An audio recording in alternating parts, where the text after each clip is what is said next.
Ça fonctionne? Je vous propose de commencer, si vous me permettez, parce que vous le savez, le timing à l'AMF est toujours extrêmement serré. Et que sinon, on va être obligé de poursuivre. Bonjour à toutes et à tous. Alors, je suis ravie de voir que la salle est trop petite pour parler de ce temps important sur les secrétaires généraux de mairie. Encore des mots ou le mot de la fin. Ce sera la question du jour pour cette heure et demie, si je ne dis pas de bêtises, qui va nous animer. Je me présente, Muriel Favre, secrétaire générale de l'Association des maires de France, coprésidente avec Yohann Nedelec, qui va arriver président du CNFPT, donc coprésident de la commission FPT-RH de l'Association des maires de France. Et je suis ravie d'accueillir aujourd'hui avec nous plusieurs personnalités. Cédric Vial, sénateur de la Savoie, qui nous fait à nouveau l'honneur d'être avec nous. Alexandra Borchio-Fontan, sénatrice des Alpes-Maritimes, ravie de vous accueillir. Je dois excuser Madame Christine Pires-Beaune, députée du Puy-de-Dôme, qui n'a pu être avec nous. Yohann qui nous rejoint. Sandrine Gauthier-Pacou, maire de Ménois et présidente de l'Association départementale du Jura. Merci Sandrine d'être là. Christophe Jacobi, maire d'Allons et président de l'IRCANTEC. J'ai également Chantal Ganche, vice-présidente de l'Association des maires ruraux de France. C'est bien cela ? Si je ne dis pas de bêtises, Yannick Nicole, donc président de l'Association des secrétaires généraux de l'Ille-et-Vilaine, et également Emmanuel Dutet, directeur général des services de Bléré et président du syndicat national des directeurs des collectivités territoriales. Donc je vous le rappelle, ce n'est pas un élément descendant, mais bien un élément sur lequel nous allons avoir des échanges tout au long de cette fin de matinée. Simplement, peut-être pour commencer, et très rapidement, parce que je ne veux pas être trop longue sur ces éléments-là, je pense que la place est surtout au débat et à la parole, vous faire un premier rappel de ce que nous avons aujourd'hui obtenu. Rappel peut-être sur la première slide, je l'ai encore dit tout à l'heure, on a eu une belle séquence sur AMF TV sur le secrétaire général de mairie où nous étions ensemble pour en échanger. Rappelez que c'est un métier qui reste en tension, puisque aujourd'hui, non seulement il y a déjà des départs en retraite, mais que cela va s'accélérer sur les 5 prochaines années. C'est un métier, on l'a souvent dit, aux suggestions spécifiques, puisque vous le savez, à l'instar des responsabilités qui sont les nôtres en tant que maire, eh bien, nos agents publics, nos secrétaires généraux de mairie ont la charge de les mettre en œuvre. Donc, ils mettent en œuvre des politiques en matière d'urbanisme, ils font aussi l'état civil, ils gèrent les cimetières, ils font des finances, ils font de l'ARH, ils font beaucoup de choses et cela nécessite aussi une revalorisation à ce titre. Et bien évidemment, c'est souvent une difficulté pour eux parce que c'est soit un agent unique, ça peut être un agent unique à temps non complet, donc être multi-employeur. Et cela renforce en fait les difficultés. C'est bien pour cela que nous avons aujourd'hui mis en place 26 propositions parce que cela concerne finalement la quasi-totalité de nos communes, puisque vous le savez, on a aujourd'hui près de 30 000 communes qui emploient des secrétaires de mairie. C'est essentiellement les communes rurales. On a souvent l'impression que l'Association des maires de France ne s'occuperait que des communes urbaines. Pourtant, le président le rappelle régulièrement. Je salue l'arrivée de Yohann Nedelec, mon coprésident et président du CNFPT. On travaille sur l'ensemble de nos adhérents urbains et rural. C'est bien pour ça qu'on s'est saisi de cette question-là. Aujourd'hui, il y a 80% de fonctionnaires, 20% de contractuels. Et vous le savez, j'ai tendance souvent à féminiser parce que c'est un métier qui est exercé essentiellement aujourd'hui par des femmes. Je pense que le point prégnant aujourd'hui, c'est ce qui fait écho finalement à ce que je vous disais tout à l'heure par rapport aux tensions, c'est de noter que 25% des secrétaires de mairie aujourd'hui ont plus de 58 ans. Je pense que ça fait écho aussi à la fonction publique territoriale dans son ensemble, qui a un taux d'agents publics qui ont plus de 50 ans, qui est largement supérieur à ce qu'on peut avoir dans le privé, dans la fonction publique d'État ou encore dans la fonction publique hospitalière. Un rappel très brièvement de tout ce qui a été pris en compte par l'Association des maires de France et repris aussi, et je salue les sénateurs ici présents parce qu'il y a eu un fort travail aussi sénatorial dans ce cadre-là. 2019, loi de transformation de la fonction publique, premiers travaux de l'Association des maires de France, de manière beaucoup plus prégnante et beaucoup plus forte en 2021, ce qui a conduit d'ailleurs à nos 26 propositions. Les 26 propositions n'ont obtenu une traduction concrète que de la NBI. Et encore, faut-il le rappeler, les propositions gouvernementales à l'époque étaient de 20 points et c'est l'ensemble de la coordination des employeurs territoriaux au sein du Conseil supérieur de la fonction publique territoriale présidé par Philippe Laurent qui a obtenu le bonus de 10 points supplémentaires, ce qui fait aujourd'hui une NBI de 30 points. Une première PPL, donc proposition de loi en mars 2023 par le Sénat qui avait une forte traduction de nos propositions. Seconde PPL en mai, juin, la fameuse mission flash conduite par Cédric Vial qui avait fait un ensemble de propositions aussi sur lequel nous avions d'ailleurs beaucoup échangé. Et enfin, décembre 2023, après une année où les secrétaires généraux de mairie ont été mis en lumière, la loi qui a été votée le 30 décembre et qui a valorisé ce métier. Un des premiers points forts, c'était bien évidemment la dénomination. Ça a été unanime d'ailleurs de vouloir changer le nom. Il y a eu un débat assez large. On est pour... on apprécie ou pas aujourd'hui, ce qu'il fallait, c'était un acte fort, un acte symbolique, parce que le symbole aussi parfois est important. Et donc, à partir du 1er janvier, nos secrétaires de mairie sont devenus secrétaires généraux de mairie. Mais ce n'est bien évidemment pas le seul domaine sur lequel la loi a agi. Il y a eu 4 décrets d'application dans ce cadre-là. Il y a eu bien évidemment tout le travail de requalification. Je pense notamment à la mise en œuvre. Aujourd'hui, vous le savez, un secrétaire général de mairie, une secrétaire générale de mairie ne peut être recrutée qu'en catégorie B ou en catégorie A. Or, nous le savons, dans nos communes, dans nos collectivités, la proportion majoritaire des secrétaires de mairie est en catégorie C. Il y a donc eu tout un travail nécessaire de dispositif pour valoriser et permettre à ces catégories C aujourd'hui de passer en B, puis éventuellement en A. Il y a eu quelques points d'achoppement, des discussions sur le sujet, puisque ne pouvait prétendre soit au plan de valorisation et de requalification, qui était un dispositif ad hoc valable jusqu'en 2026 ou 2027, ou par le biais d'un avancement aujourd'hui qui est spécifique aux secrétaires de mairie, on ne prenait en compte que les catégories C qui avaient été recrutées sur des grades d'avancement. Laisser donc de côté la première partie des secrétaires de mairie, celle dite anciens. Aujourd'hui, il y a un travail de fond avec notamment le ministre Kersbarian pour pouvoir les faire passer et les traduire effectivement aussi dans ce plan de requalification. La seule difficulté que nous avons aujourd'hui à l'Association des maires de France, c'est effectivement le vecteur qui a été utilisé par le ministre, puisqu'aujourd'hui c'est par voie circulaire.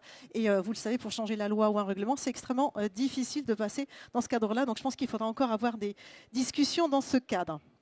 La question aussi de la formation qui a été prise en compte, formation initiale, donc une formation obligatoire en démarrage de prise de fonction. Et puis le travail aujourd'hui qui est en cours par la mission notamment dévolue à l'IGA et à l'IGEN, donc l'Inspection générale de l'administration et l'Inspection générale de l'éducation nationale, pour travailler sur une mise en œuvre un peu plus globale, ou en tout cas avoir un mode opératoire sur l'effectivité de diplômes aujourd'hui universitaires ou de filières universitaires. On s'est rendu compte que la visibilité aujourd'hui de ce métier, pour faire face demain en fait au futur recrutement que vous aurez, vous, mes chers collègues, à mettre en œuvre, il fallait que ce métier soit connu. Ce métier n'existe que dans la fonction publique territoriale. Si on n'en parle pas, personne ne le sait.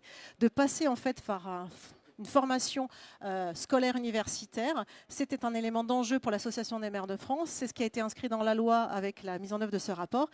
Et nous les avons reçus il y a peu. Et il y a de belles propositions qui sont en train d'être travaillées et que nous allons bien sûr attendre avec impatience. Un autre point, qui a été un point de discussion d'ailleurs, je pense qu'il faut rappeler aussi que ce travail sur les secrétaires généraux de mairie, alors, a été porté par l'Association des maires de France en collaboration étroite avec l'Association des maires ruraux de France, puisqu'ils sont, eux, surtout les principaux employeurs dans ce cadre-là.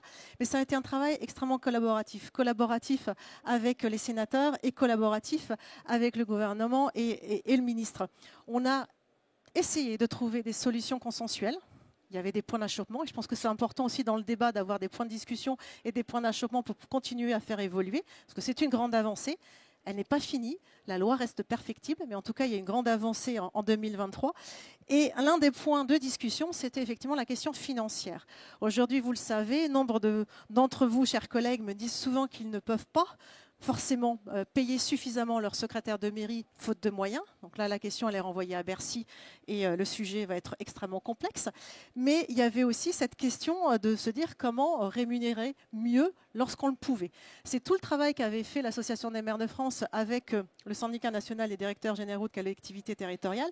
C'était le travail sur ce statut de l'emploi avec 2 grilles spécifiques indiciaires qui permettaient d'avoir finalement une mise en lumière spécifique pour les secrétaires de mairie. Ça n'a pas été retenu. Pour autant, on avait quand même fortement insisté sur le fait qu'il y ait une bonification dans ce cadre-là. C'est le dispositif donc, du gouvernement qui a été repris dans la loi, l'avantage spécifique d'ancienneté, qui permet tous les 3 ou 6 mois et 9 mois, alors une fois de manière obligatoire, une fois de manière facultative, de bénéficier en fait d'avancements d'indices parce que l'agent est employé en tant que secrétaire général de mairie. Je le rappelle, les collectivités ne peuvent employer qu'un seul secrétaire général de mairie, une seule NBI. La seule possibilité d'employer 2 agents, c'est lorsque vos agents ne sont pas à temps complet. On va peut-être passer sur le schéma synthétique qui est assez rapide. Les conditions de promotion de catégorie B, j'en ai parlé. L'emploi et la formation, j'en ai parlé. L'accélérateur, je crois que j'ai quasiment fait tout le tour. Aujourd'hui, effectivement, reste à savoir comment derrière nous allons pouvoir continuer à renforcer cette visibilité de nos secrétaires de mairie, qui est le métier indispensable aujourd'hui pour les communes rurales. Il y a encore quelques éléments que nous souhaitons et que nous devrons travailler aussi avec les centres de gestion, notamment avec la Fédération nationale des centres de gestion, parce que si l'on veut former les secrétaires de mairie, si l'on veut leur permettre de pouvoir partir sur ces temps de formation, il est nécessaire aussi de les remplacer. C'est un vrai sujet que vous évoquiez tout au long des auditions qu'on avait pu faire. C'est pour cela que nous voulions conforter la compétence obligatoire des centres de gestion sur les services de remplacement. Il y a des centres de gestion aujourd'hui, 80% des centres de gestion ont un service de remplacement, notamment sur les secrétaires généraux de mairie. Je l'évoquais d'ailleurs encore hier avec le président du centre de gestion du Bas-Rhin. Il y a un vrai sujet aussi dans ce cadre-là. Pour l'instant, ça n'est pas retenu. En tout cas, nous avons besoin effectivement de pouvoir avoir ce pool de secrétaires généraux de mairie qui est un volant, comme on l'avait appelé dans nos propositions, parce que ça permet effectivement ces allers-retours et permettre aux agents publics d'être formés ou de partir de leur poste de temps à autre, parce que c'est aussi le cas, mais ça permet aussi à ces services de remplacement d'avoir des agents qui se forment, qui à un moment donné peuvent aussi être recrutés vers les collectivités, et on rentre finalement dans un cercle vertueux. Il y a un travail aujourd'hui à faire aussi, non seulement avec les universités, dans le cadre du diplôme universitaire, dans le cadre des licences professionnelles, on évoque même la potentialité de BTS, secrétaire de mairie, pourquoi pas, en tout cas il y a besoin d'une attractivité dans ce cadre-là, mais il y a aussi le travail avec France Travail, qui est perfectible aussi selon les départements. Il y a des départements avec lesquels ça fonctionne et ça permet notamment pour les demandeurs d'emploi d'avoir une reconversion professionnelle, de travailler, à être adaptable pour travailler en collectivité. Mais tout ce chemin est encore, je dirais pas long, mais en tout cas est encore dans nos mains et c'est l'objectif aujourd'hui d'ailleurs d'en échanger. Voilà, je ne vais pas être beaucoup plus longue parce que sinon je vais trop parler et ce n'est pas à moi de le faire, bien évidemment. Je vous propose, sauf si vous avez des questions sur cette première séquence, de tout de suite passer sur les dispositifs de requalification catégorie B par la voie de la promotion interne et je vais laisser la parole à nos invités. Donc peut-être, monsieur le sénateur, si vous voulez bien commencer. Bonjour à tous. Qu'est-ce que vous voulez que je vous dise? Déjà, sur le plan de requalification au niveau des catégories B, ou peut-être plus largement sur la mission déjà, est-ce que vous aviez ressorti sur ces questions-là?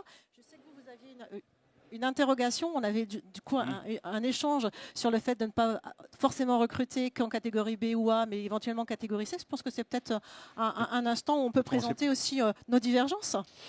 Ce n'est pas une question de divergence. Je pense que l'enjeu, il est commun pour tout le monde. Pourquoi on a fait ça?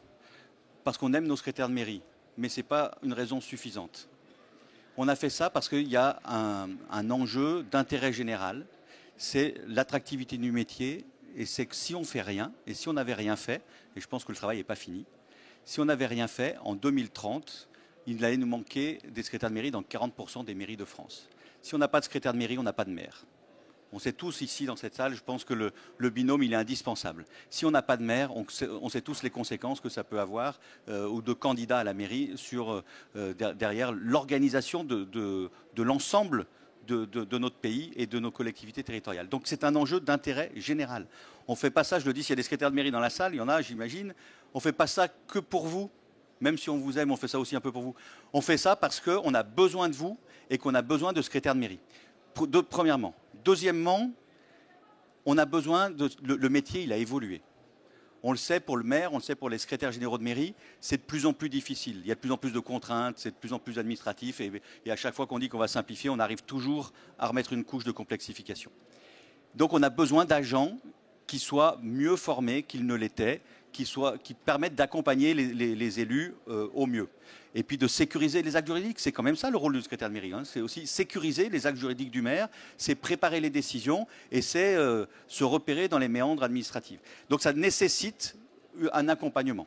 Et donc c'est pour ça qu'on a parlé, moi, dans le rapport que l'on a fait, de professionnalisation et d'en faire un véritable métier, c'est-à-dire avec une formation, vous l'avez dit, ça n'existe pas aujourd'hui. Alors ça n'existe pas, si, il y a plein d'initiatives ici ou là, mais il y a besoin, avec des réussites plus ou moins importantes, mais il y a un vrai enjeu d'avoir une vraie formation, vous l'avez dit Muriel, pour que ça donne une visibilité au métier. L'attractivité, c'est aussi faire connaître le métier. Les gens pensent qu'une secrétaire de mairie, c'était une secrétaire. Non, c'est plus que ça. C'est une fonction de direction dans une collectivité. Donc on avait besoin de faire connaître le métier et de mettre en place une vraie filière de formation. Et ça, c'est un enjeu qui est devant nous. Mais on en parlera tout à l'heure. Il y a ma collègue Alexandra Borquefontaine des Alpes-Maritimes qui avec dans son département, a pris une initiative, mais je pense qu'elle en parlera tout à l'heure, qui est remarquable. Je pense que c'est ce genre d'initiative sur lequel on doit s'appuyer pour essayer de généraliser une vraie formation. Deuxièmement, il faut aussi un accompagnement, c'est un autre sujet, et puis une revalorisation. Mais c'est là où il y avait peut-être une divergence, où j'avais une divergence avec certains, peut-être avec vous, mais pas tant Muriel. C'est que moi, l'objectif, contrairement, c'était le ministre de l'époque, il voulait transformer les C en B. Moi, c'est pas du tout ça l'objectif. On voulait pas barrer C pour mettre B comme si on vous donnait une prime. L'objectif, c'était de faire passer les C en B. C'est pas la même chose. Et en termes de statut, si on ne veut pas dévaloriser non plus la fonction de B, parce que pourquoi le statut de secrétaire de mairie qui était en A a disparu? Parce qu'on avait effacé les A, les B, les C pour dire vous êtes toutes A. Et bien en fait, dans l'esprit des gens, ce n'était pas un vrai statut de A. Et du coup, c'est pour ça qu'il a disparu. Donc il ne faut pas qu'on fasse la même chose, parce que sinon, on va desservir les secrétaires de mairie qui sont devenus rédactrices. Il faut accompagner celles qui sont C vers le B. Parce que l'objectif, c'est bien d'upgrader, excusez-moi le terme, c'est encore une fois, comme dit, de mieux accompagner les maires. Et on avait un système en 2 étapes. La première, c'est la promotion interne hors quota, qui s'est mis en place dès cette année, un peu tardivement, des fois, suivant les départements, il y a des hauts et des bas. Mais pourquoi? C'est qu'on dit, c'est pas une reconnaissance, et je dis, c'est pas une prime, c'est on considère que des agents qui sont en poste depuis un certain temps, qui sont catégorisées, mais qui étaient en poste depuis un certain temps en situation de secrétaire de mairie, en fait, elles sont B. Elles faisaient un travail de B. Donc, on reconnaît, on ne vous fait pas un cadeau, on reconnaît votre expérience et on dit qu'en fait, vous faites un travail de B, donc vous êtes B. Voilà. Et on a fait sauter le verrou de la promotion interne, du quota, pour que vous puissiez devenir B. Et donc, mais ce n'est pas un cadeau. On reconnaît votre expérience, vous êtes B. Voilà. Ça, c'est le premier point. Et le deuxième point, pour celles qui ne l'étaient pas, je dis celles parce que c'est 94% des femmes. Celles qui ne l'étaient pas, on met en place une formation pour que vous puissiez passer B, avec là aussi une promotion interne hors quota. C'est ça le deuxième point, qui a été élargi à tous les agents de la fonction publique territoriale, y compris ceux qui ne sont pas en mairie. Là, moi, dans le rapport, je préconisais que ce soit des agents qui étaient en poste de secrétaire de mairie catégorie C, pour lesquels on peut le faire. Une alerte, Madame la vice-présidente et chers collègues. Moi la promotion interne, c'est très bien. même si, selon les départements, on a beaucoup de retours, ça a été plus ou moins facile, notamment certains ont demandé que les lignes de gestion soient validées, y compris dans les petites communes, ce qui a bloqué des fois des promotions internes. Bon, tous les départements ne l'ont pas appliqué. On considérait que la loi qui est postérieure était donc supérieure, vu que la loi ne parle pas, ni le décret, ni la circulaire ne parlent pas de ces lignes de gestion, et elle est postérieure à l'obligation de le faire. Donc certains départements, je pense à juste titre, ont considéré que ce n'était pas indispensable et que ça ne devait pas être un facteur bloquant pour la promotion interne. Mais on va avancer les prochaines années. Une difficulté, c'est pour toutes les secrétaires de mairie qu'on a recrutés depuis la loi. Parce que là, le plan de requalification, ça marche pour celles qu'on a recrutées avant, donc c'est-à-dire avant le 1er janvier de l'année dernière. Toutes celles qu'on a recrutées depuis, malheureusement, avec ce dispositif de formation, elles ne seront pas éligibles. Donc on va avoir une vraie difficulté, parce qu'il faut, d'après les textes d'application, ce n'est pas la loi, ça c'est les circulaires de l'administration, il faut 8 ans. Il faut 8 ans d'ancienneté dans la fonction publique pour être éligible, et il faut être sur un grade d'avancement, c'est-à-dire au moins adjoint principal. Donc on a créé une trappe qu'il va falloir régler, parce que là aujourd'hui on a des agents qui sont soit qui sont pas adjoints principaux, qui sont juste adjoints administratifs, qui ne peuvent pas être promus en B et ne sont pas éligibles à la promotion. Et là, je me tourne vers le président du CNFPT, c'est qu'il va probablement falloir mettre en place des formations spécifiques et peut-être des concours professionnels spécifiques pour accompagner ces agents. Parce que si on n'accompagne pas ces agents qui sont catégorisés et qui ne sont pas sur un grade d'avancement, pour qu'elles puissent être au moins sur un grade d'avancement, elles vont être bloquées dans leur statut, elles ne pourront pas être promues en B, elles ne pourront pas faire la formation, et du coup, elles ne pourront plus être secrétaires de mairie, il faudra qu'on les licencie. Donc, il va falloir qu'on trouve une situation, alors on a le temps, hein, c'est d'ici 2028, on va trouver des solutions, ne vous inquiétez pas, il n'y a pas le feu à la maison. Mais on a quand même un certain nombre de situations qu'il faut régler, et je vous rappelle, je ne sais pas combien de temps j'ai, donc je vous agiter, ça veut dire que j'ai bientôt fini. On a un certain nombre de situations qui sont des points pour améliorer un petit peu les choses, les rendre un peu plus fluides. Mais n'oublions pas que si on le fait ça, c'est pour avoir une plus grande attractivité du métier, parce qu'on a besoin d'agents et de recruter de manière importante. C'est à peu près 10 000 secrétaires de mairie sur les 23 000 qu'on a affichés tout à l'heure dont on a besoin. 10 000 qu'on doit recruter dans les prochaines années. L'enjeu, il est énorme, donc on doit continuer à fluidifier les choses. Et moi, effectivement, il y a une dimension qui manque, c'est la rémunération et la reconnaissance de la responsabilité. Ça faisait partie des propositions qu'on avait faites dans la mission sénatoriale que j'avais conduite. C'était de créer, à l'instar de ce qui existe pour les DGS, une prime de responsabilité. Qu'on reconnaisse que c'est un métier dans lequel on a des responsabilités et qu'on ait un système un peu mécanique, parce qu'on dit aujourd'hui il y a l'IFSE, le CIA, etc. On sait que c'est très difficile à manier pour un maire, et notamment dans une petite commune, quand on n'est pas un manager public, et la plupart des maires, on n'est pas élus, on n'est pas des managers publics quand on est élu. On le devient plus ou moins bien, mais c'est pas, voilà, c'est quelque chose qui nous tombe dessus, c'est pas quelque chose pour lequel on est formé. Gérer l'IFSE, le CIA dans les grosses collectivités, c'est très bien, c'est même très pratique. Dans une petite collectivité, c'est pas facile. Et donc, on a proposé de créer une prime de responsabilité à points. Vous savez, en fonction, si vous êtes toute seule, vous avez tant de points. Si vous gérez un RPI, vous avez tant de points. Si vous gérez une bibliothèque, voilà. Et qui permettait d'obtenir une prime en fonction de votre responsabilité, qui du coup est perçue aussi comme juste par tous les autres agents, parce qu'on sait expliquer pourquoi vous avez le droit à cette prime.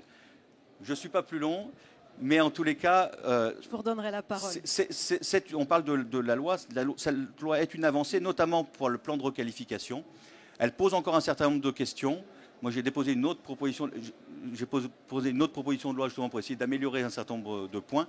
N'oublions pas pourquoi on fait ça. On fait ça parce qu'il y a un enjeu d'intérêt général qui est de trouver des secrétaires de mairie en nombre formés, pour qu'on continue aussi à avoir des maires et qu'on continue à avoir des communes et qu'on ne soit pas obligé de regrouper les communes par faute de maires et de secrétaires de mairie. Merci beaucoup, monsieur le sénateur. Effectivement, vous aviez pris en compte beaucoup de choses. C'est vrai que sur la question de la rémunération, on est d'accord sur le principe, on est moins d'accord sur le fond, puisque nous étions plutôt sur l'indice et non pas sur la prime. C'est un vrai sujet, mais aujourd'hui, je pense qu'il y a besoin d'accélérer, qu'on en travaille ensemble pour trouver, bien sûr, pour trouver effectivement une solution qui soit consensuelle et qui permette de répondre à cet objectif commun que nous avons dans le cadre de la rémunération de ces agents. Je suis d'accord. Pardon, juste un point, effectivement. Nous, l'histoire de la prime de responsabilité, on avait derrière un dispositif qui permettait de l'intégrer dans le calcul de la retraite en déplafonnant, vous savez, le système. Donc on se retrouvait, on est d'accord que ce n'était pas parfait. Mais on en a effectivement discuté. Il planait le soupçon ou l'idée qu'on pouvait créer, comme ça avait été fait avec les catégories A à l'époque, un statut particulier, vous l'avez dit, comme les DGS. La difficulté, on a beaucoup échangé, l'emploi fonctionnel, c'est que ça devient un emploi fonctionnel et que quand on explique un peu ce que ça implique, tout le monde est d'accord intuitivement quand on regarde un peu ce que ça implique et on est dans des petites collectivités. L'objectif, c'est d'avoir aussi une continuité du service public avec des agents qui survivent au changement d'autorité territoriale, ce qui n'est pas forcément le principe de l'autorité fonctionnelle. C'est un principe. On était un petit peu différents aussi, mais je pense qu'on ne va pas refaire le débat qu'on a eu pendant des heures, mais je pense qu'on se reverra très rapidement pour en échanger. Je vais laisser la parole peut-être à voir si le président du CNFPT souhaite parler sur la partie formation ou peut-être directement la voix des agents avec Yannick Nicole, si vous le souhaitez, pour nous parler effectivement, vous, de votre ressenti par rapport à la loi et par rapport à ces plans de requalification et tous les sujets que vous voulez nous faire part. Merci. Bonjour à tous. Donc moi, je suis présidente de l'association des secrétaires de mairie d'Ille-et-Vilaine. Et puis aussi, je suis comme en remplaçante au CDG 35 dans le cadre des missions temporaires. Donc c'est vrai que je suis sur le terrain constamment. Donc je rencontre des élus qui sont passionnés, des collègues qui sont très investis. Et effectivement, il y a encore des mots à la fois pour les élus parce que donc ils peinent à recruter leurs collaborateurs, collaboratrices, et aussi des mots pour les secrétaires généraux de mairie parce que la charge de travail est vraiment très importante et on croule sous les dossiers, on a des difficultés à les boucler. On nous demande d'être à la fois, on est généraliste et on nous demande d'être expert, donc que ce soit en finance, que ce soit en ressources humaines. Donc c'est un métier qui devient extrêmement stressant. Et j'ai beaucoup de collègues qui, d'ailleurs, se posent la question de rester même dans la profession. Moi, j'ai des collègues qui sont ici dans la salle et qui se réorientent parce qu'elles ont du mal à avoir le positif là tout de suite. Alors moi, je suis secrétaire générale de mairie depuis 37 ans. Donc c'est vrai que j'ai vu grandir cette profession avec la décentralisation. Alors je suis optimiste quand même parce que j'ai écouté ici monsieur Anissa Lepors qui dit la fonction publique territoriale, donc elle est prometteuse d'avenir. Alors il est vrai que la loi est un premier pas. Vous l'avez dit, Madame Fabre, et nous vous remercions de soutenir donc notre métier et de continuer à mener cette réflexion pour rendre visible ce métier de l'ombre, effectivement. Moi, je sais que, nous avons dans notre esprit toujours d'accompagner nos élus. Donc, nous sommes toujours un petit peu en arrière de nos élus, ce qui est notre place d'ailleurs. Et accompagnés du CDG, nous avons souhaité nous rencontrer l'association des maires d'Ille-et-Vilaine. Nous avons rencontré donc Madame Marielle Muret-Baudouin et ensemble nous nous sommes dit voilà, il faut que nous collaborions, il faut que nous préparions aussi l'arrivée de nos élus de 2026. Comment peut-on faire pour être ensemble, se soutenir ? Alors nous avons prévu de travailler sur une charte déjà pour un petit peu redéfinir le rôle du secrétaire général de mairie et du maire. Et nous, donc ça a été notre premier point de convergence. Et ensuite, nous avons aussi décidé de communiquer et de mutualiser nos ressources. Donc nos ressources via une plateforme collaborative que nous aurions donc à disposition sur le site de l'AMF 35. Et nous allons participer aussi, parce que je pense qu'il est important de rendre visible ce métier, comme vous le dites tous. Et nous allons donc participer au Salon des maires à Rennes, où nous aurons un espace pour aussi donc promouvoir le métier auprès des plus jeunes. Moi, j'ai eu l'occasion d'accompagner, dans le cadre d'une expérimentation au CDG 35 qui s'appelle accompagnement individualisé à la prise de poste, des plus jeunes. Et vraiment, ils découvrent ce métier finalement avec intérêt, parce que quand on a fait des études, parfois on reste un petit peu dans le, comment dirais-je, dans le virtuel. Et quand on met les pieds sur le terrain, en fait, ça prend du sens. Donc c'est tout ça qu'il faut que nous puissions nous valoriser au sein de notre association. C'est de dire, venez, c'est vraiment un métier passionnant, parce que nous sommes tous des passionnés. Donc voilà, c'est un petit peu ce message qu'on voudrait apporter donc, lors du salon. Et également, comment dire, oui, en termes de communication, alors dernièrement, nous avons changé l'appellation de notre association. Nous l'avons appelée SGM 35 pour être en accord avec la loi. Secrétaire général, ce SGM 35, le réseau d'échange des secrétaires de mairie. Et nous allons donc aussi... alors oui, donc moi je me permets de rêver un peu, et puis je me disais peut-être que des SGM pourraient essaimer un peu dans tous les départements, comme SCM 62, SCM 73, de façon à ce qu'on puisse à un moment donné, au niveau national, peut-être se réunir et vous accompagner au mieux les élus pour défendre aussi un petit peu donc, votre fonction, qui n'est pas forcément bien comprise non plus par tous. Donc voilà ce que je pouvais vous dire un petit peu, moi, aujourd'hui, par rapport à mon expérience. Et non, ce n'est pas le mot de la fin des secrétaires généraux de mairie. Heureusement qu'il y a les communes. Voilà. Merci beaucoup.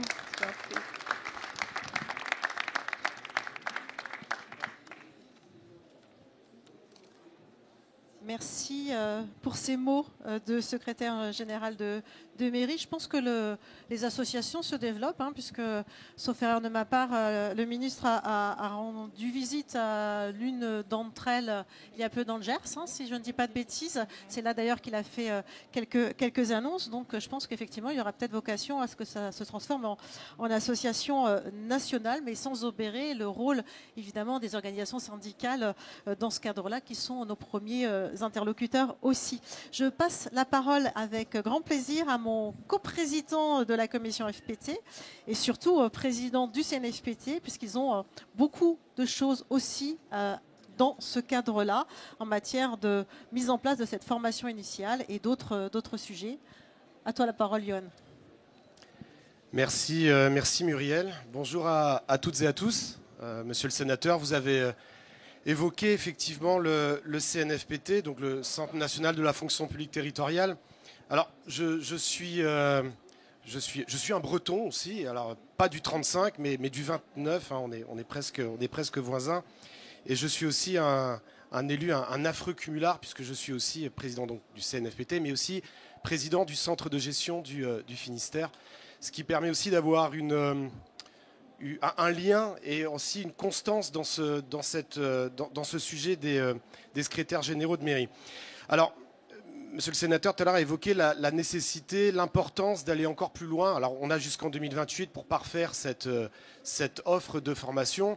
Je veux juste vous dire toutes et tous que le CNFPT fait déjà, depuis la rentrée, alors, peut toujours s'améliorer, bien sûr, mais fait déjà et faisait déjà aussi avant. Certaines et certains d'entre vous ont peut-être suivi les séquences en webinaire, tout ce qui a été mis à disposition pour se parfaire, se tenir informé sur les sujets essentiels liés au secrétaire général de mairie. Alors, avant d'être adjoint au maire à Brest, donc une ville de plus de 100 000 habitants, j'ai aussi été maire d'une ville de 12 000 habitants.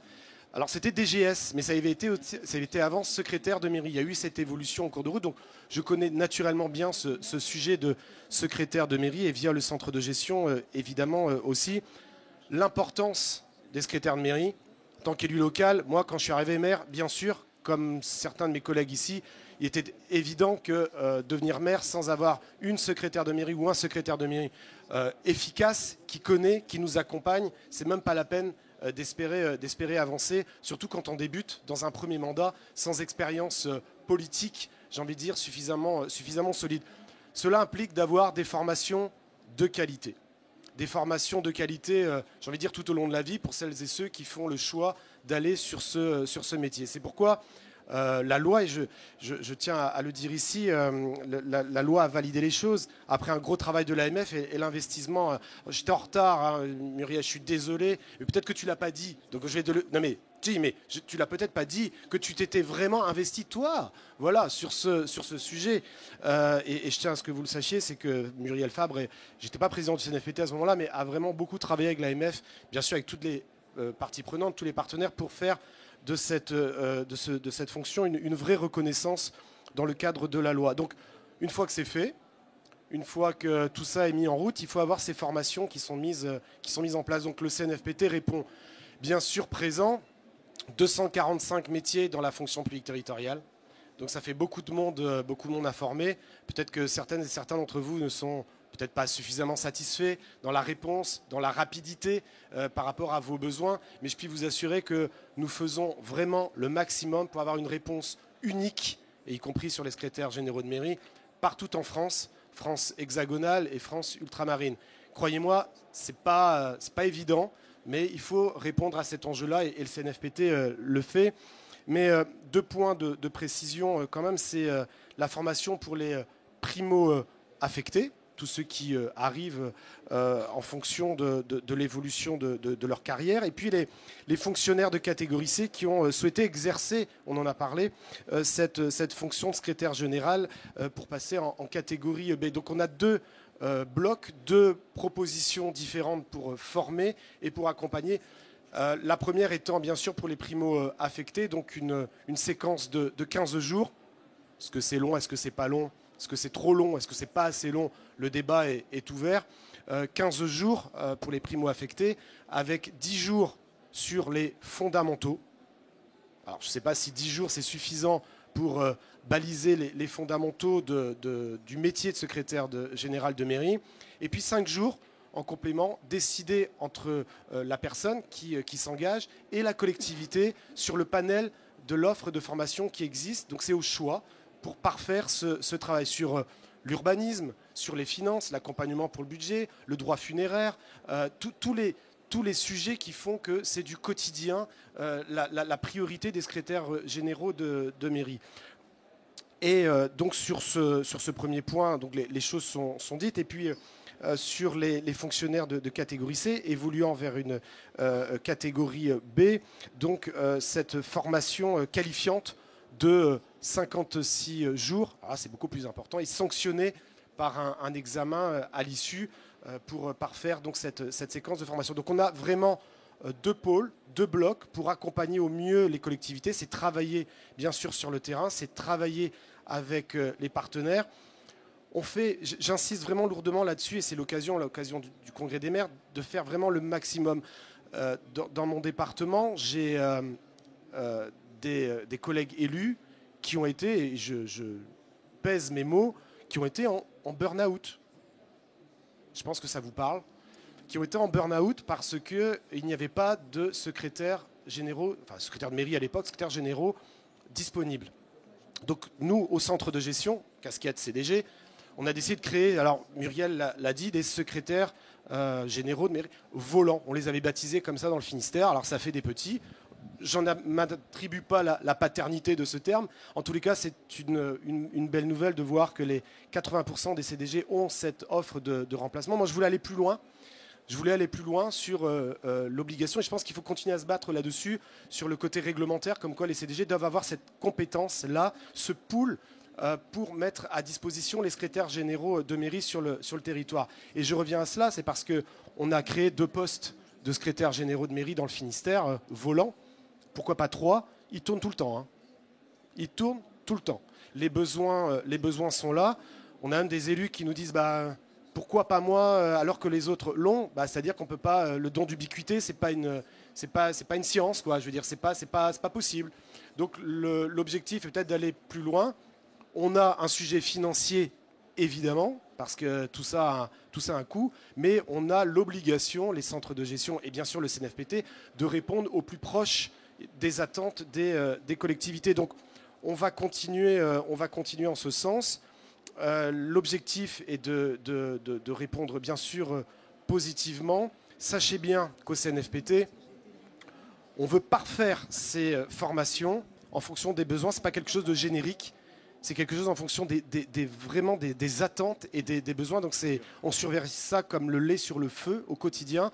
On sait que c'est un enjeu majeur. On sait que c'est aussi, comme c'est ce qui accompagne les élus et les maires, c'est ce qui fait qu'il y a des gens qui vont continuer à s'engager en politique ou pas. Donc c'est de notre responsabilité. Mais je pense que, comme l'a dit Muriel Fabre tout à l'heure, on doit continuer pour les centres de gestion à mener ce combat, cette exigence pour avoir cette compétence obligatoire dans cet accompagnement des collectivités. Je ne veux pas être plus long, Muriel, parce qu'il y a encore beaucoup d'interventions, mais c'est les éléments que je souhaitais apporter et bien sûr à disposition s'il y a des besoins complémentaires.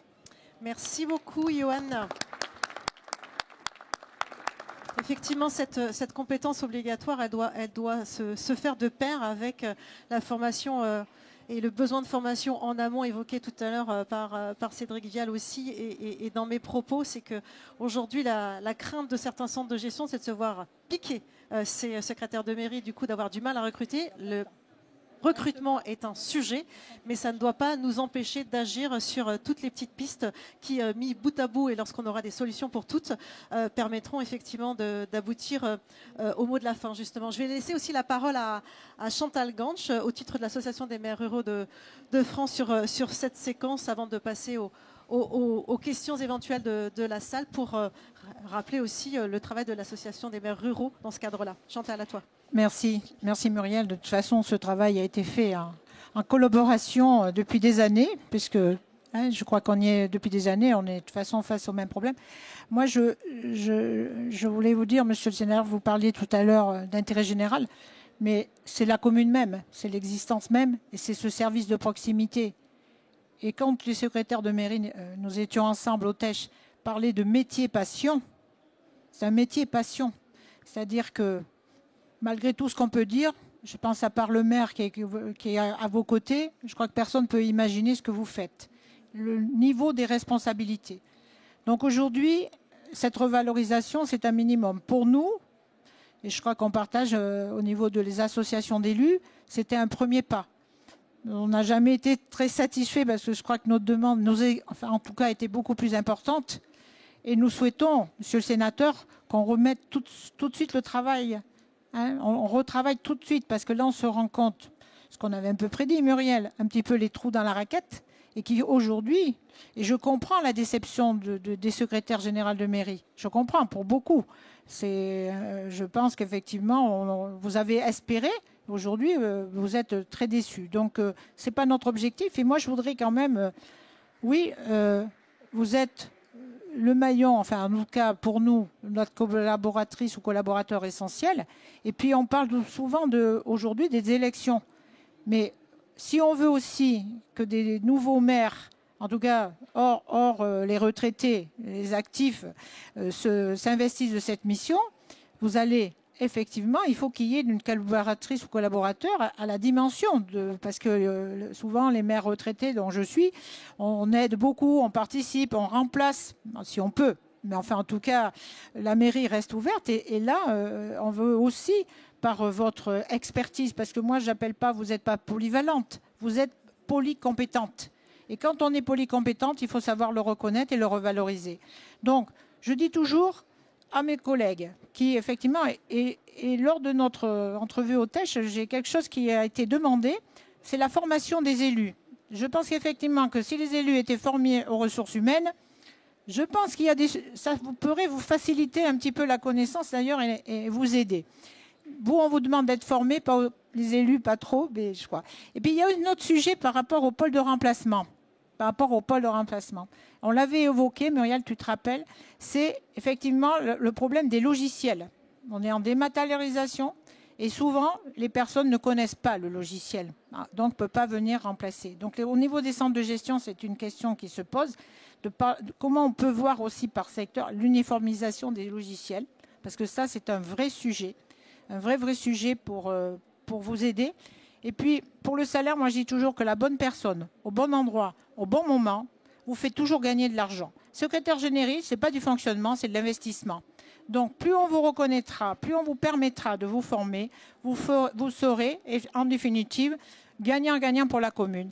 Donc, moi, ce que je souhaite, c'est qu'on continue ce travail, qu'on continue cette collaboration essentielle pour la vie même de notre service de proximité. Et en formation, tu sais, Johan, je dis toujours, on a une telle richesse chez les secrétaires, parce qu'il n'y a pas que le savoir-faire de l'urbanisme, faire des finances.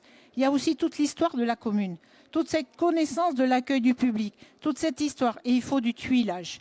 Parce qu'on ne peut pas, effectivement, toute cette histoire, toute cette richesse que vous avez, quand vous faites de l'urbanisme, quand vous savez que vous parlez d'un chemin, je ne sais pas où, je vais vous dire, si vous vous posez des questions, vous dites à la secrétaire, c'est où, là, c'est où? Et ça aide la population, ça nous aide. Donc toute cette histoire qui vous appartient, tout ce potentiel, cette richesse de la connaissance de la commune, c'est vous. Donc il faut aussi qu'il y ait ce tuilage pour permettre cette transmission et permettre de continuer un service public, parce que c'est là tous, on est tous là pour ça, service public de qualité, de proximité, et comme on dit, au service des uns et des autres. En tout cas, moi je vous remercie les secrétaires, et je dis à mes collègues, il faut savoir les revaloriser, mais à leur juste valeur, c'est-à-dire un peu plus qu'on fait aujourd'hui. Merci. Merci Chantal.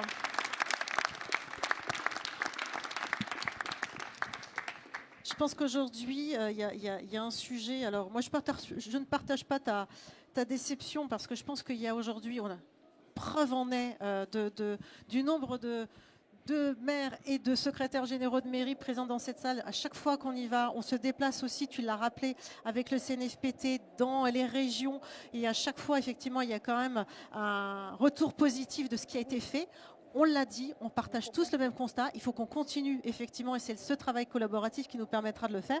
Je rappelle aussi, parce que je pense que c'est important, libre administration des collectivités, c'est le maire qui a en charge l'organisation de sa collectivité, et ça lui appartient d'abord et avant tout. Il n'est pas question à l'Association des maires de France de faire à la place d'eux, ou en tout cas de proposer de manière coercitive. Notre rôle à nous, c'est d'accompagner, c'est d'être dans la proposition, c'est d'être dans la formation, c'est d'être dans l'appui pédagogique pour que chacun fasse au mieux dans ses collectivités. Et Dieu sait que les maires sont efficaces, parce que oui, les communes, heureusement. Avant de passer à la deuxième séquence, où je laisserai la parole aux 4 autres intervenants, peut-être déjà des premières interrogations. Oui, je vois des mains qui se lèvent. C'est parfait, on va pouvoir échanger. Si on peut passer un micro dans la salle. Alors, il y a monsieur qui s'est proposé d'abord en premier. J'essaye toujours d'être équitable, hein, pardonnez-moi. Ensuite, madame, et ensuite, au fond. Monsieur, je vous en prie. Je laisserai la parole aux invités qui le souhaitent. Il fonctionne? Oui, ça fonctionne. Bonjour Madame Fabre, je m'appelle Bernard Lemonnier, je suis maire d'une petite commune du Sud-Ouest, et j'ai une secrétaire de mairie qui est titulaire depuis 3 ans maintenant. Moi, j'aimerais savoir comment je peux valoriser son travail, parce qu'aujourd'hui, si on est bloqué avec ses 8 ans, comment on va faire? Quels sont les types de formations qu'elle peut avoir? J'ai peut-être 2 questions dans une, mais pour moi, ça me paraît très important de pouvoir valoriser cette personne qui est vraiment, au niveau de la mairie, vous le disiez tout à l'heure, il faut traiter l'urbanisme. J'ai 25 km de route, 25 km de chemins communaux, j'ai 3 cimetières, elle gère tout ça, l'urbanisme. C'est un travail monumental tous les jours, elle est à 35 heures. J'ai une personne qui vient l'aider le mercredi à 7 heures pour l'aider à la comptabilité et les salaires. Voilà, mais moi j'aimerais savoir à quel niveau je peux intervenir. Qu'est-ce qu'on peut offrir à cette personne-là pour la faire monter d'un cran et pour qu'elle soit bien valorisée? Merci. Très rapidement, parce que je ne suis pas technicienne, mais élue.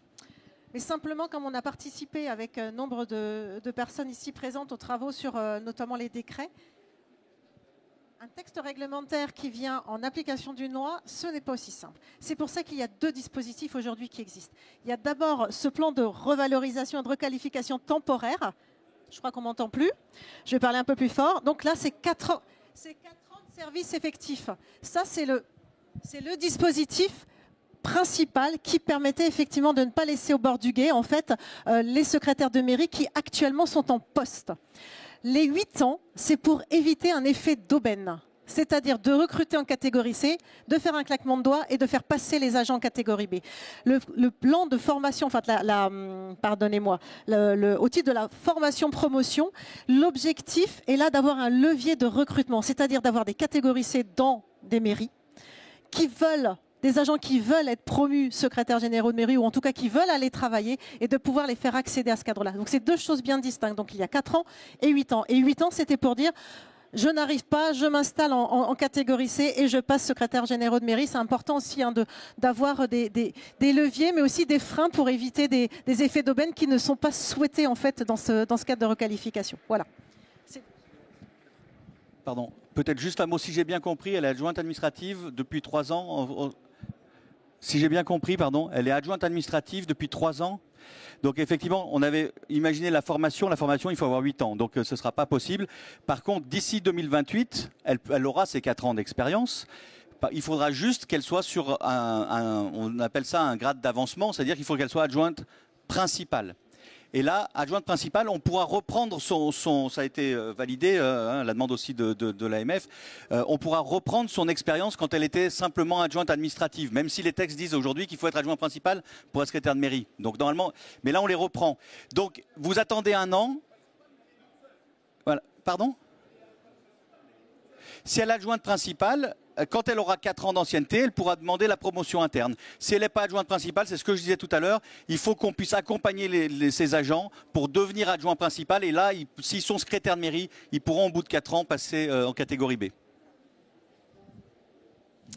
Donc nous avions une question ici, devant et à l'arrière.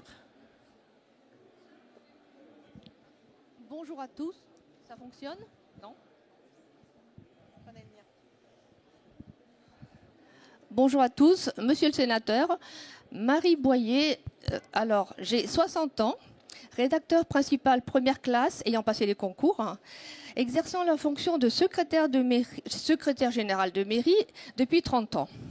Donc monsieur le sénateur, moi je vous interpelle au nom de mes collègues qui sont dans la même situation que moi. Nous avons passé les concours, nous sommes rédacteurs principal catégorie B. On sait que la loi a amélioré mes collègues qui étaient catégorie C. Et la problématique, c'est un métier passion, comme l'a dit Mme Granch. Malheureusement, les catégories B nous sommes laissés de côté. Que pouvez-vous nous proposer ? Merci. Merci. Juste une précision, c'est un métier passion. C'est un métier passion et on nous appelle les couteaux suisses.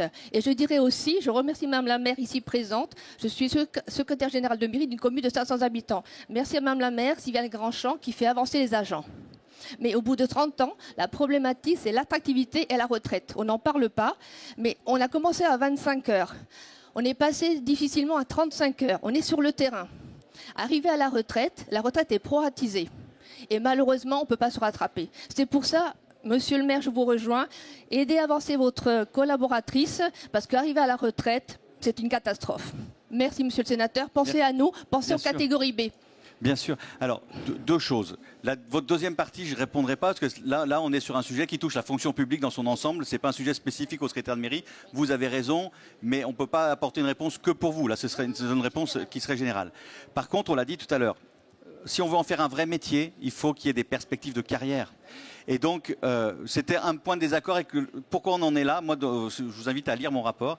Parce qu'effectivement, on propose, quand on est C, on veut devenir B. Quand on est B, on veut devenir A. Et quand on est A, on veut devenir attaché principal. Et aujourd'hui, il y a des freins. Vous ne pouvez pas être attaché principal dans une commune de moins de 2000 habitants. Moi, j'ai des communes touristiques de 1000 habitants où il y a 15 000 habitants l'hiver. On a besoin de cadres. On n'a pas le droit de recruter un attaché principal. Attaché, oui. Un attaché principal, c'est interdit. C'est interdit. Donc on recrute des contractuels. Voilà comment on fait. Donc aujourd'hui, il faut donner des perspectives à un agent.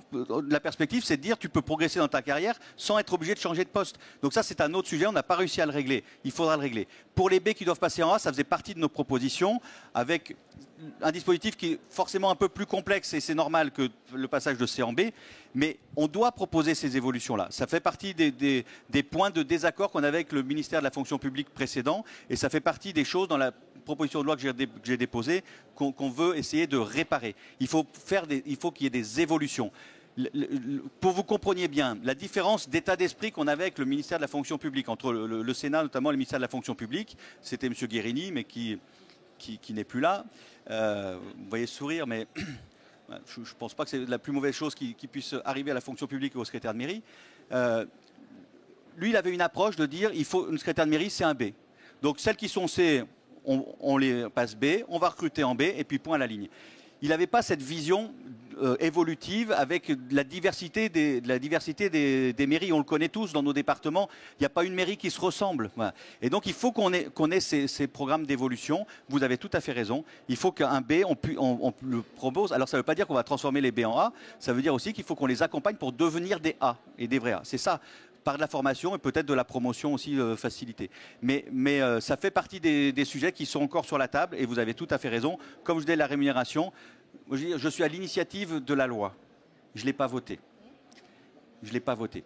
Parce qu'il y avait des points très positifs, la promotion interne, c'était très positif, etc. Mais il y a des manquements, et notamment faire une loi sur les secrétaires de mairie en leur disant on a résolu votre problème alors qu'on n'a pas traité la question de la responsabilité, de la reconnaissance, on n'a pas traité la question de la formation dans son ensemble, et on n'a rien de très concret encore là-dessus, même si ça c'est plus long, et qu'on n'a pas proposé de choses pour les B et les A, c'était un problème.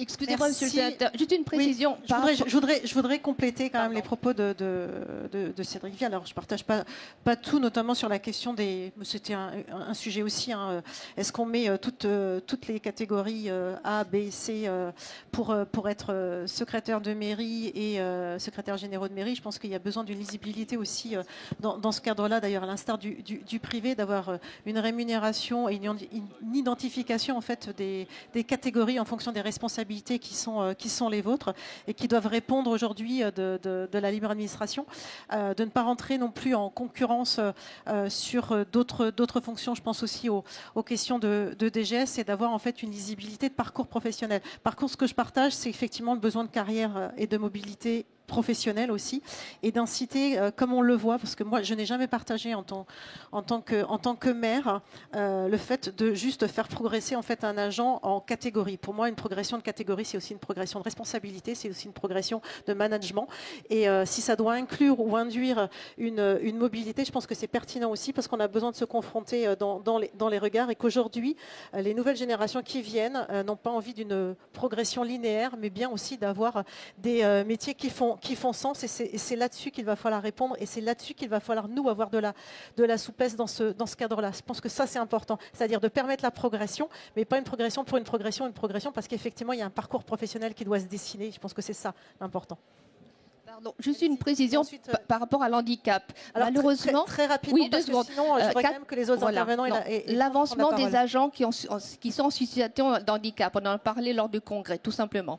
Alors sur la question des handicaps, ça tombe bien parce qu'après les secrétaires de mairie, avec Bénédicte Ralu, avec Françoise Descamps-Cronier, présidente du FIP, et Xavier Odo, notre référent maire au titre de l'AMF, nous avons parlé de la question du handicap. Nous avons signé l'Association des maires de France une convention avec le FIP pour justement travailler encore de manière plus ferme sur les questions des agents publics porteurs de handicap. Je rappelle que les employeurs les plus vertueux en la matière, ce sont les employeurs territoriaux, hein, puisque nous remplissons à 7%, j'aime pas dire qu'on remplit nos obligations, mais en tout cas, nous employons effectivement des agents porteurs de handicap. Nous avons encore d'autres sujets dans ce cadre-là, la question de l'usure professionnelle, la question de la reconversion.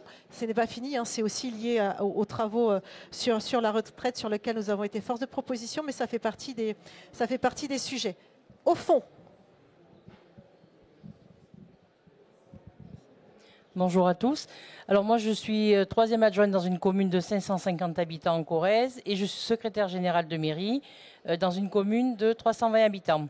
Alors moi je pense que, j'ai un souci, c'est que 14 ans, bientôt 15 dans la mairie donc où je travaille, contractuel.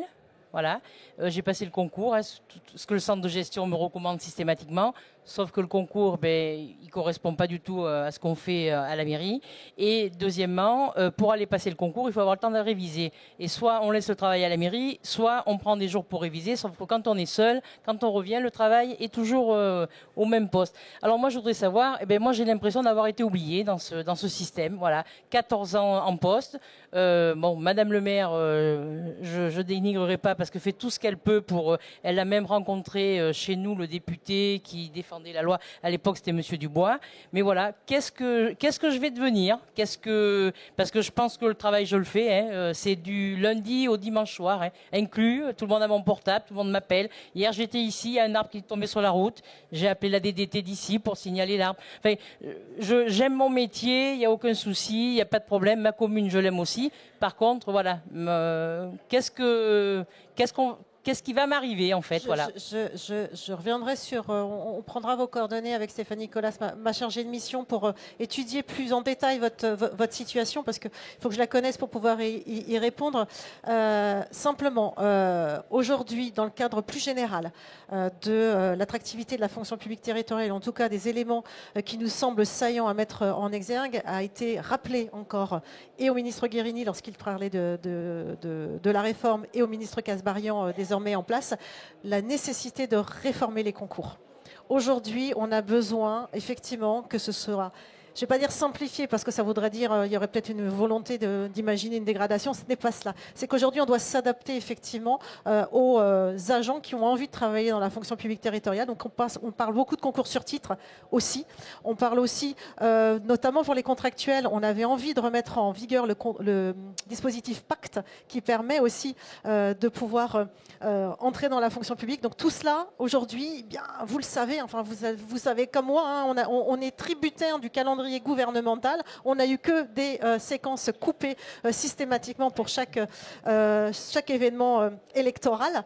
Et aujourd'hui, on n'avance pas. Donc nous, aujourd'hui, avec l'ensemble de la coordination employeur, ce midi, on va beaucoup en échanger. Et cet après-midi, il y aura un véritable forum sur les enjeux du maire employeur, en présence du ministre, sur lequel nous rappellerons nos exigences, nos demandes, nos sollicitations, et la question du concours en fera partie. Et alors, l'autre problème, la commune où je suis donc élue, on a une secrétaire de mairie qui a bientôt 61 ans. Donc, notre secrétaire général étant parti, elle, adjoint administratif, donc on ne peut pas la nommer secrétaire générale de mairie. À 61 ans, on lui a clairement dit au centre de gestion, il faut aller passer l'examen professionnel. À 61 ans, croyez-moi que je pense que... Voilà. Et elle fait son travail, on en est bien content, et voilà. Je pense qu'il faut aussi ne pas oublier la responsabilité du maire, je l'ai rappelé. C'est le maire qui recrute ses agents, C, B ou A, jusqu'à présent, qui les recrute en contractuel ou détenteur d'un concours, et la loi ne pourra pas tout régler et régler toutes les problématiques individuelles. Aujourd'hui, ce qui a été convenu, et Dieu sait que ça a été un travail avec la DGCL, avec les travaux parlementaires pour faire inscrire justement les catégories C1, c'est-à-dire les catégories qui normalement ne devraient pas être recrutées en secrétaire généraux de mairie, il faut quand même que je le rappelle. Donc aujourd'hui, on nous demande quand même, parce que la situation est celle-ci et parce qu'effectivement, il y a des situations qui ne sont pas légales, de rendre légales ces éléments-là. Donc ce n'est pas aussi simple que ça. La loi ne l'avait pas permis puisque la loi a été faite sur les cadres d'avancement. Le ministre, lors de sa visite dans le Gers, a dit on va essayer de le mettre en place, et l'a fait dans le cadre d'une circulaire. Aujourd'hui, on n'a pas le vecteur juridique. Et il faut un vecteur juridique. Sauf qu'on ne change pas les choses comme cela et qu'il ne faut pas ouvrir des boîtes de Pandore qui, derrière, en fait, vont créer d'autres difficultés. Donc, je suis bien consciente aujourd'hui de cette situation-là. Les employeurs territoriaux sont bien conscients aussi de cela.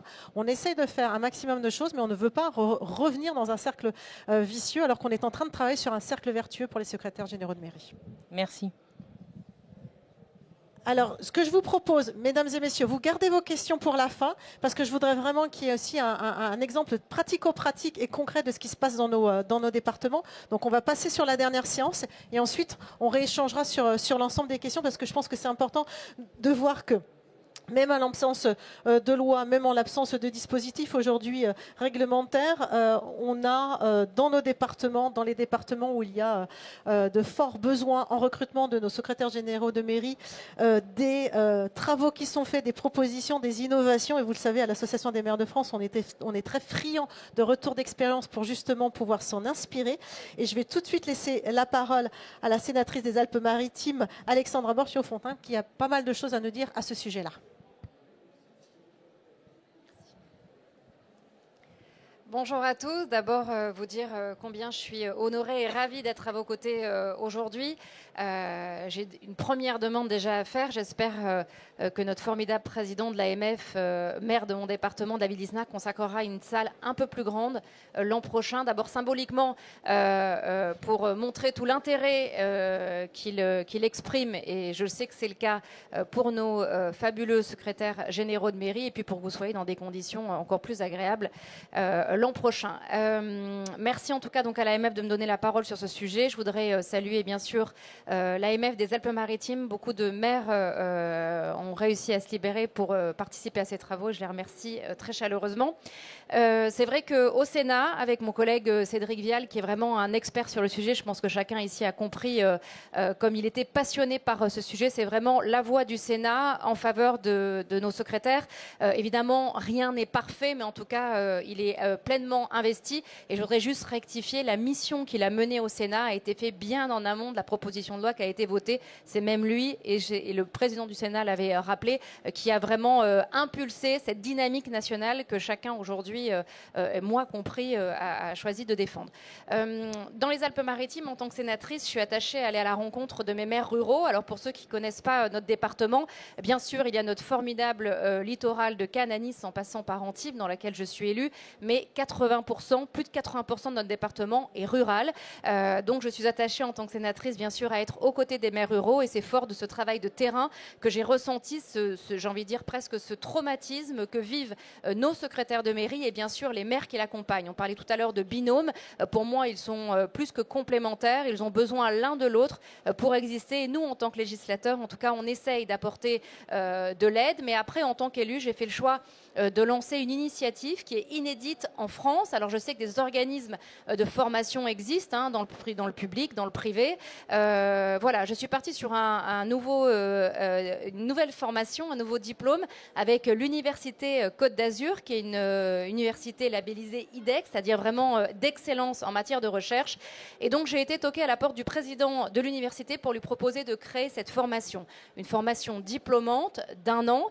En premier lieu, d'abord, pour nos secrétaires de mairie, parce que, comme on le disait, le métier évolue, donc il y a un besoin de se mettre à niveau, pour aussi créer un réseau entre eux et de se voir. Donc, la formation peut se vivre donc en présentiel à l'université de Nice ou en distanciel. Et donc, ça permet de créer un réseau et aussi de s'entraider. L'objectif, bien sûr, il était de répondre et d'anticiper ces départs à la retraite. On parlait d'un quart des secrétaires qui partiront à la retraite d'ici 2030. Si on ne veut pas subir cet effet, il faut tout de suite anticiper. Donc, la formation l'an prochain sera évidemment ouverte aux étudiants. Dans le cadre des salons étudiants, on trouvera ce genre de formations qui seront autant valorisées qu'une licence, qu'un master et que n'importe quel autre diplôme universitaire. Et bien sûr aussi proposé aux chercheurs d'emploi, puisque Pôle emploi est très intéressé par le financement. Donc nous sommes partis d'une feuille blanche. Nous avons travaillé avec l'AMF des Alpes-Maritimes, et je salue sa directrice Julia Guichard, puisqu'on a travaillé ensemble avec bien sûr le conseil de gestion qui avait des initiatives via le CNFPT dans ce domaine-là, pour essayer de mettre autour de la table tous les acteurs importants pour créer cette formation. Elle a démarré donc en janvier. Il y avait 8 places de prévues pour cette formation pour qu'elle se déroule dans les meilleures conditions. Et finalement, sur 163 communes azuréennes, mais vraiment une centaine de communes rurales, j'ai eu plus de 45 demandes, 45 inscriptions. Donc, il m'était inconfortable pour moi de pouvoir les refuser et de leur dire de revenir l'année prochaine. Ça aurait fait sur 5 ans. Donc, j'en ai parlé évidemment à mon président de département, Charles Génési, dont j'ai l'honneur aussi d'être la conseillère départementale. Et je lui ai demandé d'abord aussi s'il pouvait financer cette formation universitaire, parce qu'il ne fallait pas que ce soit un cadeau empoisonné pour les communes que leurs secrétaires participent à cette formation, mais elle a un coût, parce que comme je vous disais, c'est une année universitaire avec des professeurs vraiment de grande qualité, des grands universitaires, mais de terrain. qui connaissent la problématique et ce métier si important, si proche en tout cas de territoire. Et donc c'est là aussi le packaging complet, c'est que la collectivité donc finance à 100% cette formation, ce qui donc n'est pas une charge pour les communes. Et donc nous avons 2 formations, 2 promotions de 20 secrétaires de mairie, une qui a démarré en octobre, une autre aura lieu donc en février. Voilà l'initiative que j'ai souhaité porter, que j'ai souhaité imaginer, qui est une fois de plus inédite et qui n'est pas un diplôme universitaire, ce fameux DU, qui n'est reconnu uniquement que dans un département, puisque la certification universitaire est une formation diplômante nationale. Pourquoi j'ai été chercher l'université? Parce que c'était aussi une façon pour moi, symboliquement, de valoriser nos secrétaires et qu'ils puissent participer à une formation avec l'université qui, pour nous, a vraiment un rôle d'excellence dans notre département. Juste pour terminer, on parlait aussi donc des avancées législatives qui ont été faites et évidemment, on se réjouit du changement de catégorie et de la revalorisation des catégories C à B. Seulement, beaucoup de maires ruraux, notamment des communes de moins de 500 habitants, m'ont demandé si on pouvait aussi les accompagner et pour qu'ils puissent valoriser leurs secrétaires de mairie, parce que là aussi, sachez qu'aucun fléchage, aucun budget n'est prévu. Donc, comme vous le savez, nous sommes en plein examen du budget actuellement donc, au Sénat. Et donc, j'ai déposé un amendement pour demander ce qu'on appelle un fonds d'amorçage, c'est-à-dire un budget pour pouvoir accompagner les maires ruraux durant plusieurs années, pour pouvoir les aider à revaloriser aussi ces secrétaires. Un accompagnement financier. Je n'ai aucune idée, à l'heure où je vous parle, du sort de cet amendement. Est-ce qu'il sera validé par le gouvernement et même voté par mes collègues sénateurs? Je n'en sais rien. En tout cas, je vous promets d'essayer de défendre vraiment du fond de mon cœur ce sujet qui me tient particulièrement à cœur et en tant que sénateur, et bien sûr, au cœur de nos préoccupations. J'espère que je n'ai pas été longue. Merci pour votre attention.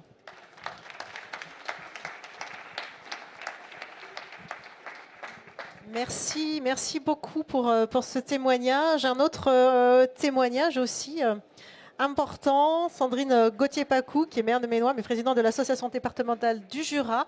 Vous aussi, vous avez pas mal d'actions en faveur de vos secrétaires généraux de mairie dans le département, et je pense qu'il est important de vous entendre maintenant. Merci Muriel.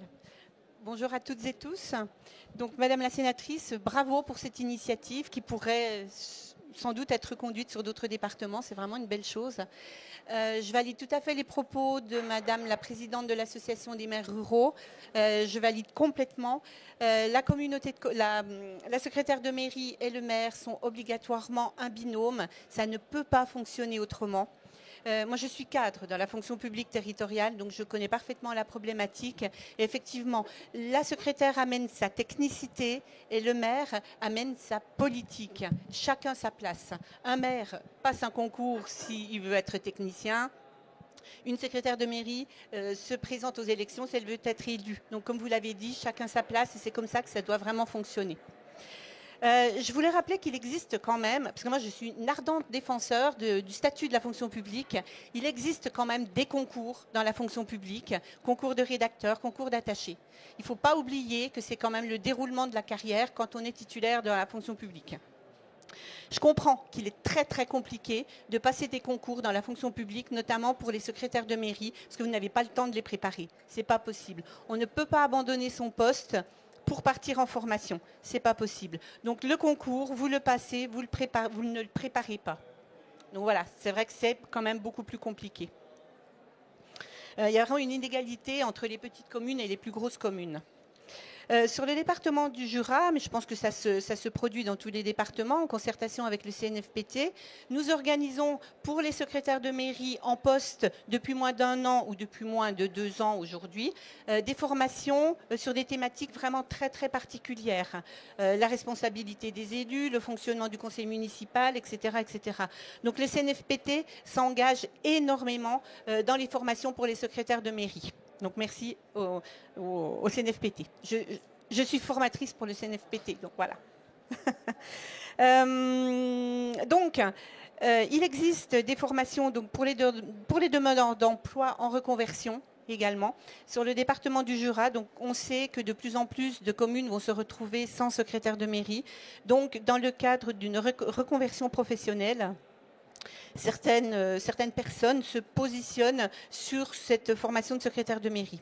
Je vous avoue que sur les 12-15 secrétaires de mairie qui sont, enfin agents, demandeurs d'emploi qui sont retenus sur ces formations, au final, peu vont sortir et peu vont se positionner sur un poste de secrétaire de mairie parce qu'ils prennent conscience de l'importance du poste, de la polyvalence et c'est très compliqué. Donc on ne renouvelle pas autant qu'on le souhaiterait les formations, les métiers, les secrétaires de mairie.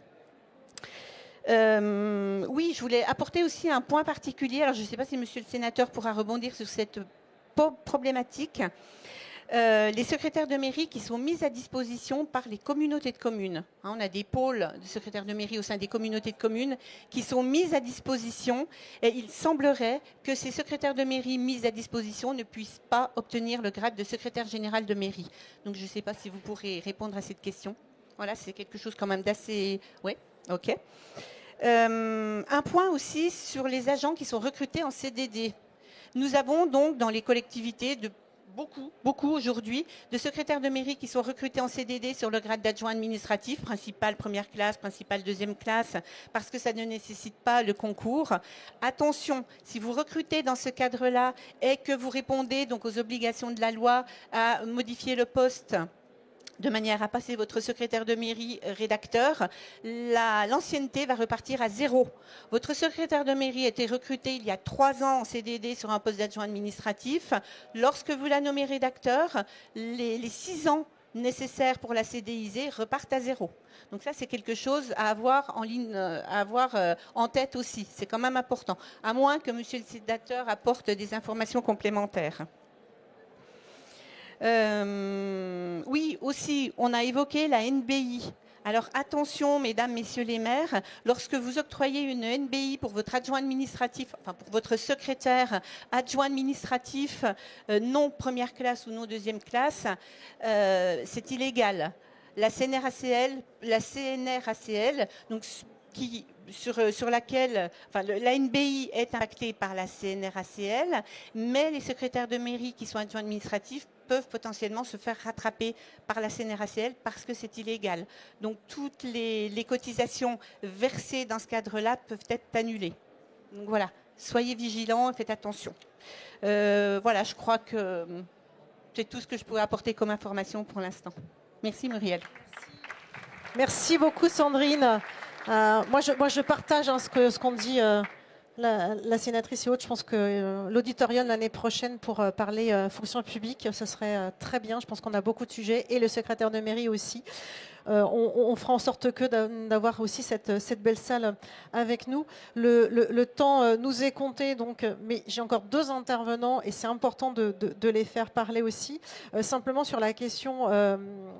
l'intercommunalité, et je pense que Christophe Jacobi pourra aussi parler d'exemples pas forcément non plus transcendant la matière, sauf une erreur de ma part, c'est qu'effectivement aujourd'hui, de par la loi, c'est le maire qui nomme le secrétaire de mairie, et donc la difficulté aujourd'hui pour le président d'Interco de pouvoir nommer, c'est a priori, il y a une circulaire qui est tombée de la DGCL, on en échangeait tout à l'heure justement, sur cela qui permettrait peut-être de faire, mais je pense que comme on l'a dit avec le sénateur, vous l'avez listé, Chantal l'a listé, vous l'avez listé aussi. Il y a encore de nombreux petits irritants. C'est notre travail aujourd'hui de lister tous ces petits irritants pour pouvoir continuer à travailler dans ce cadre-là. Mais je laisse tout de suite la parole aussi pour l'expérience qu'il a aussi en la matière au maire d'Allons, à Christophe Jacobi. Merci. Beaucoup de choses ont été dites. Merci à l'expérience du département voisin. Qui n'a pas les mêmes moyens que le nôtre. Donc on essaye d'innover également.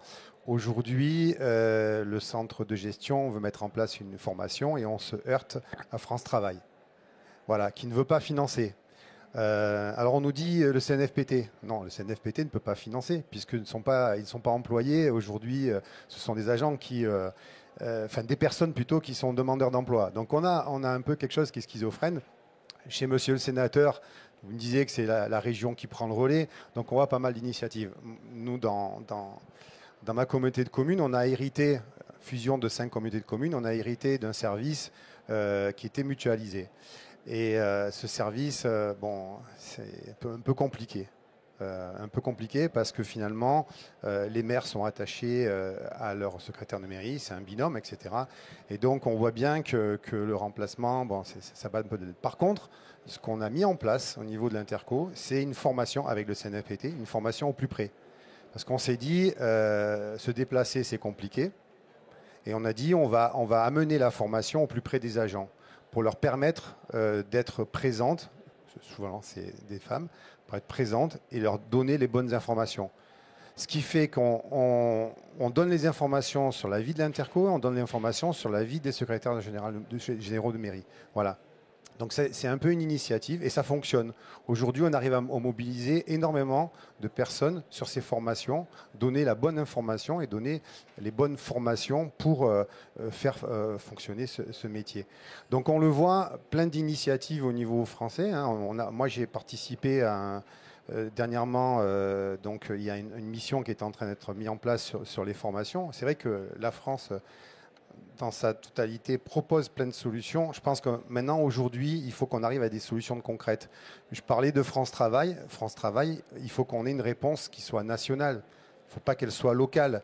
On ne peut pas adapter dans chaque département aux desiderata de la direction de France Travail. Donc là, il y a besoin d'éclaircir cette situation. Donc soit c'est les régions qui prennent en charge, soit c'est France Travail, soit c'est, pourquoi pas, le département. Moi, je félicite le président du département d'avoir pris cette initiative. C'est une initiative, voilà. Mais aujourd'hui, on a besoin d'une lisibilité sur le territoire hexagonal et ultramarin. Je ne les oublie pas non plus. Voilà. Donc, c'était un petit peu ma réflexion sur ce sujet.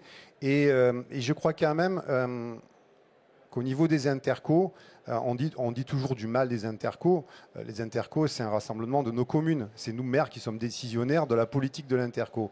Donc on doit travailler dans cet exercice d'aller vers et d'aller au plus près de nos agents pour que, en fait, nous, c'est 41 communes dans un territoire qui est très montagneux, avec des difficultés de circulation. Quand on vient au plus près, on mobilise. Donc c'est quelque chose qui est à méditer. Alors c'est sûr que ce n'est pas la Bretagne, c'est un peu plus plat, c'est un peu plus facile peut-être, mais voilà. Donc il faut qu'on mette tout en œuvre pour donner envie déjà de conserver des secrétaires de mairie, voilà, de ne pas les voir partir sur notre métier et d'attirer un certain nombre de personnes vers nos métiers. Voilà. Merci beaucoup. Et pour terminer cette séquence, place la parole à un agent qui était secrétaire de mairie, qui est aujourd'hui DGS et qui connaît donc aussi ce sujet-là et qui connaît les deux métiers. Donc il va pouvoir nous faire peut-être pas forcément un comparatif, mais expliquer aussi pourquoi ce parcours. C'est Emmanuel Dutet. Merci. Merci beaucoup. Alors moi, je vais être très schizophrène parce que, accessoirement, je suis aussi premier adjoint d'une commune de 2000 habitants en charge des ressources humaines et des finances. Et moi, j'ai eu de la chance parce que j'ai commencé au siècle dernier en tant que secrétaire de mairie. À la toute fin, quand même, je vous rassure, je ne suis pas si vieux que ça. Mais j'ai eu la chance d'avoir un élu qui m'a recruté en tant que catégorie A, après avoir un parcours d'emploi jeune. Alors pour dire un petit peu voilà. J'ai passé le concours, donc c'est pareil, il y a aussi ce travail-là. Alors, passer le concours, effectivement, moi à l'époque, j'étais un homme. Non mais voilà, c'est aussi dans l'organisation familiale, c'est quand même quelque chose qu'il faut aussi prendre en considération. Quand j'étais recruté secrétaire de mairie, j'étais attaché territorial, j'étais le seul catégorie A de toute la formation. Le seul catégorie B était aussi un homme. Et tout le reste, c'était des catégories C, voire des emplois aidés à l'époque, qui étaient secrétaires de mairie. Et donc, pour donner un peu de baume au cœur à tout le monde, on peut avoir des trajectoires de carrière aujourd'hui, et je pense que dans tout ce qui est mis en place aujourd'hui, c'est aussi donner la possibilité après de progresser. Et il faut aussi briser le plafond de verre, se dire c'est pas parce qu'on est secrétaire de mairie qu'on ne peut pas espérer ensuite avoir des fonctions différentes et au terrain. Je suis très schizophrène parce que moi j'ai recruté une très bonne secrétaire générale de mairie, alors je l'ai pris catégorie A, voilà. Je suis dans une commune de 2000 habitants, tout juste au-dessus de 2000 habitants. Et je lui ai déjà dit que j'aimerais bien qu'elle m'accompagne, parce que normalement c'est moi qui dois prendre la suite du maire sur le prochain mandat, mais je sais déjà que je lui ai dit qu'au bout de 3 à 4 ans, je la mettrai à la porte pour qu'elle progresse et qu'elle aille ailleurs. Alors, j'ai pas envie de la perdre parce qu'elle est très bien. Et je me dis, voilà, à un moment donné, il faut aussi qu'on soit cohérent. C'est-à-dire qu'on ne peut pas demander de la technicité sans payer le prix de la technicité. Et pour une commune de notre taille, avoir un catégorie A, alors on est moins d'agents, mais mieux d'agents. Il y a 4 ans, on était 7 en mairie. Commune de 2200 habitants, on a les moyens d'avoir un petit peu d'ingénierie. On n'est plus que 5, mais j'ai un catégorie A, un catégorie B aux finances, et tout le reste sont des catégories C. C'est un choix. C'est un choix politique, c'est un choix financier. Mais c'est aussi, derrière, s'appuyer sur la technicité. Moi, en tant que DG, j'ai de la chance, j'ai des cadres. Donc, en fait, je partage complètement mes problématiques avec une directrice du personnel, une directrice des finances, un directeur des services techniques. Secrétaire de mairie, c'est tous ces métiers-là, en fait. Donc, plutôt que polycompétence, j'ai que c'est polymétier. Moi, quand j'ai commencé, il y avait une forme de technicité, mais c'est rien par rapport à ce que c'est aujourd'hui. On parle aussi du contentieux. Enfin, on est soumis aujourd'hui, en tant que cadre territorial, à l'épée de Damoclès systématique du contentieux. Il y a une collègue secrétaire de mairie qui, au mois d'octobre, a été mise en défaut parce que, au nom de la responsabilité financière du gestionnaire public, elle a oublié d'envoyer un certain nombre d'arrêts de travail, etc. Elle se retrouve aujourd'hui avec une problématique. Il y a 40 000 euros de manque dans la caisse. Voilà. Donc cette responsabilité, elle doit être reconnue statutairement, financièrement. Et ce sont aussi des choix politiques que je dois aussi moi assumer en tant qu'élu. Donc effectivement, il ne faut pas non plus s'interdire de rêver, entre guillemets, en se dire, voilà, on peut avoir un déroulement de carrière. Moi, à un moment donné, quand j'ai dû suivre madame, parce que voilà, en fait, c'était l'inverse, hein, voilà, en termes de mobilité géographique, je me suis inscrit sur la bourse de l'emploi du CNFPT. Et là, j'ai eu un coup de téléphone d'un cabinet de recrutement, un gros cabinet de recrutement, hein, il y en a quelques-uns, en me disant, bah voilà, on veut vous proposer un poste de responsable de service. Je pense qu'il y a mal donné, vous avez dû vous tromper de numéro de téléphone. Moi, je suis secrétaire de mairie d'une commune de 1300 habitants. Il dit, oui, mais justement, parce que vous êtes secrétaire de mairie, vous savez tout faire. Vous connaissez le statut, vous savez comment fonctionne un budget, vous savez comment fonctionne l'urbanisme. Donc en fait, en gros, vous êtes adaptable à n'importe quel poste. Donc je pense que ce qu'il y a derrière, effectivement, c'est très perfectible. Mais je crois que c'est aussi l'occasion pour tous ceux qui commencent par ce métier qui est un métier hyper formateur. Quand on sort de cette expérience-là, on est capable de tout faire. Et il faut s'en donner moyen. Alors oui, passer les concours, ça reste quand même la voie à privilégier. Moi, c'est aussi ce que je pense, je défends ce statut-là. Ça demande de l'énergie, ça demande du temps, mais c'est aussi la reconnaissance d'une compétence, d'une connaissance et d'une expérience qui n'existe pas ailleurs. Voilà.